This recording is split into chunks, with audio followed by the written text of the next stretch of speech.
सत्य और ईमानदारी का कर्म। सत्य और ईमानदारी जीवन की सबसे मजबूत नींव है। सच बोलना और ईमानदारी से कार्य करना व्यक्ति को आत्मसम्मान देता है। भले ही ईमानदारी का रास्ता कभी कभी कठिन लगे, लेकिन यही रास्ता लंबे समय में सच्ची शांति देता है। झूठ से थोड़े समय का लाभ मिल सकता है, पर वह डर और अपराध बोध भी साथ लाता है। जो व्यक्ति ईमानदारी से जीता है वह दूसरों का विश्वास जीतता है और स्वयं के सामने भी निडर रहता है।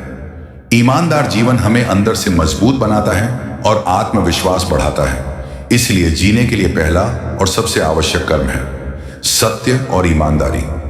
करुणा और मदद का कर्म। मनुष्य सामाजिक प्राणी है और एक दूसरे के सहारे ही जीवन आगे बढ़ता है।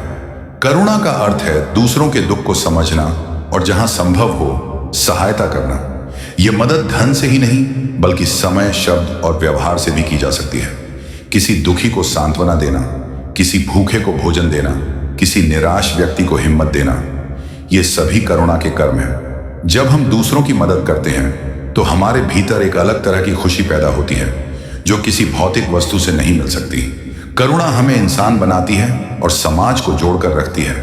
इसलिए दूसरा अच्छा कर्म है दया और सेवा। आत्मविकास और अनुशासन का कर्म। जीवन में आगे बढ़ने के लिए स्वयं को बेहतर बनाना बहुत जरूरी है।